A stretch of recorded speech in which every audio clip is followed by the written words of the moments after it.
हिमाचल प्रदेश में बड़े दुर्भाग्य की बात है कि पिछले 2-3 वर्षों से लगातार भूस्खलन, बाढ़ के प्रकोप को हम लोग झेल रहे हैं और जन धन की भारी हानि हो रही है।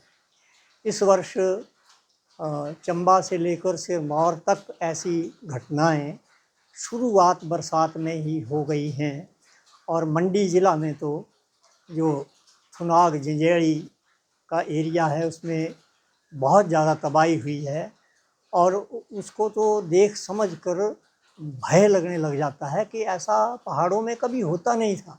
इतने बड़े इलाके में एक रात में ही 13-14 जगह बादल फट गए और कितने सारे लोग जो हैं वो 40-50 लोग गायब हैं, लापता हैं और 15-16 लोग जो हैं वो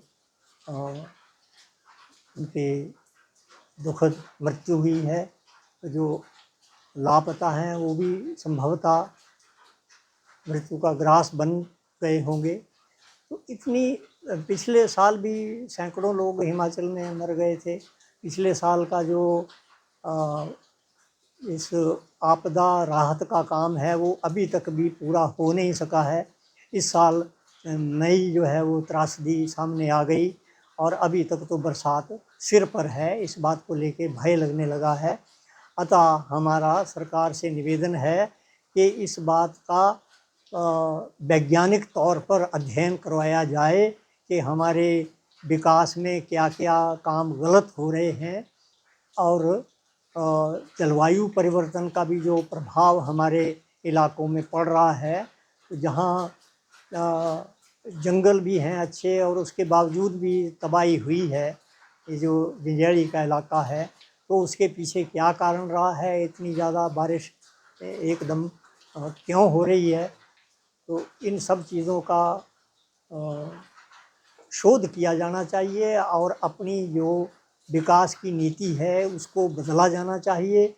ख़ास करके माइनिंग को लेकर और 4 लेन बड़ी सड़कों को लेकर और ठेकेदारी प्रथा के चलते निर्माण कार्यों में जो लापरवाहियां हैं उनको लेकर ये सब चीज़ें देखी जानी चाहिए। अब देखो अभी जो हाल के घटनाएं हैं वहाँ जो नेशनल हाईवे अथॉरिटी के इंजीनियरों के साथ हमारे मंत्री जी का ही झगड़ा हो गया है। वो आपस में अब सच कौन बोल रहा है पता नहीं है।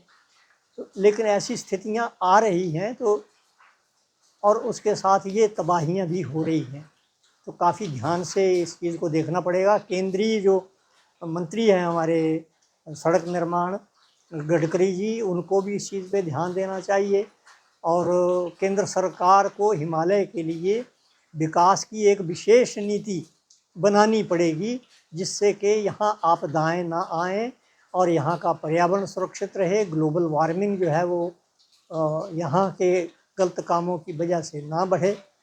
तो इन चीज़ों को लेकर जो लोग कार्य कर रहे हैं उन सबको